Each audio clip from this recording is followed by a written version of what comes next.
Morning!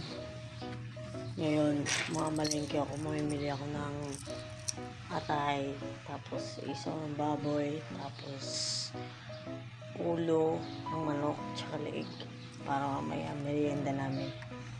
So, tara! Umagang kay ganda.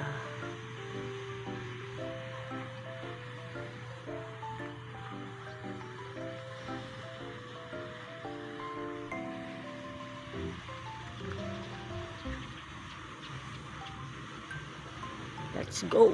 Sa palengke.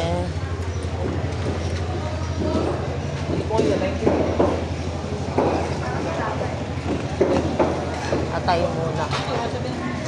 Natin.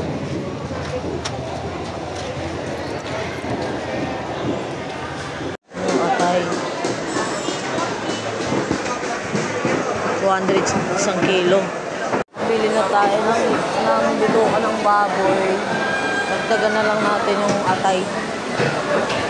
Tapos sunod na yung leeg tsaka ulo ng manok. Dagdagan natin. Bulado!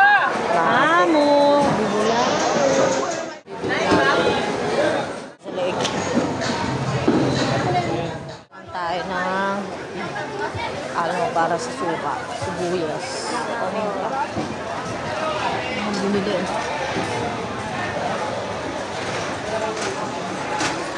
Tayo.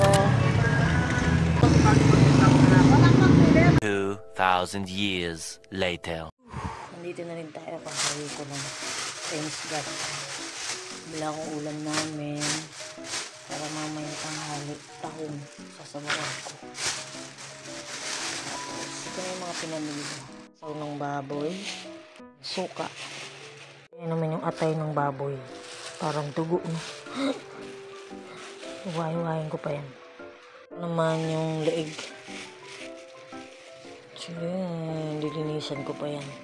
Tapos puputulin ko yung ulo. Tapos yun lang.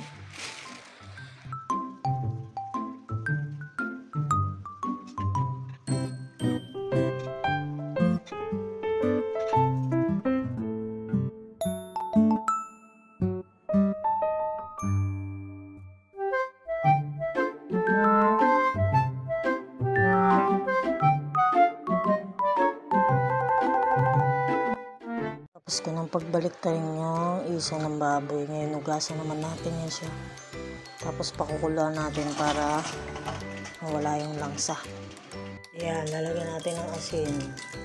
Pakukuluan muna natin yan. Ginaya ko lang yan sa vlogger. Sa YouTube. Paano siya pakuluan. Tayo na lang kumulo. Baboy naman iwain tsaka hugasan natin para mamaya ready na pag si Jowa magluluto na ito. May cravings kasi kami sa atay. Ano siya, bi? Kaiba yung kulay kasi kaiba yung binilahan ko eh.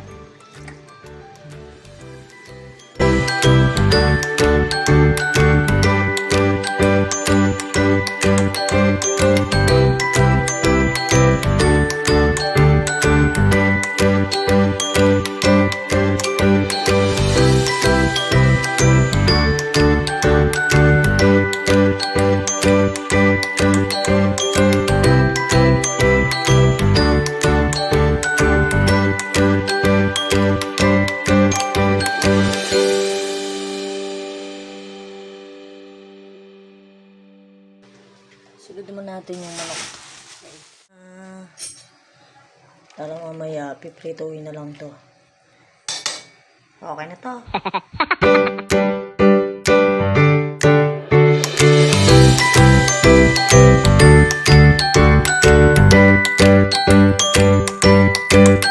Sunod naman natin yung isaw ng baboy.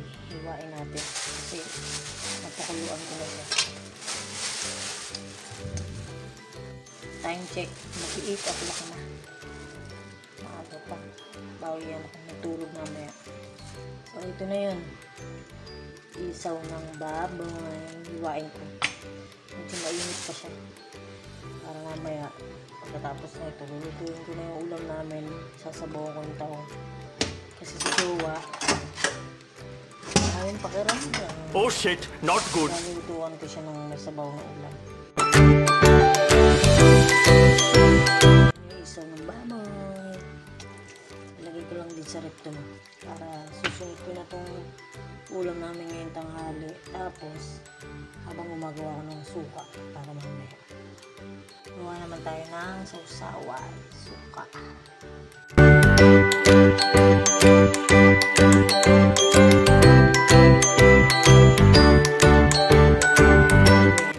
Diba? Lapit na kumulo.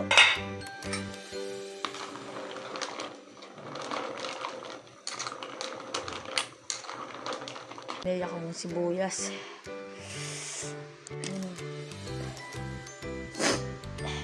Sili na lang nilalagay ko. Yun, no? Natapos ko din yung sausawan. Alright. Sarap niyan, mamaya.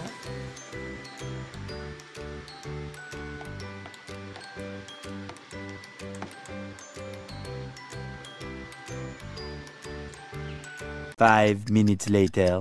Sa wakas, natapos din ako. Time check.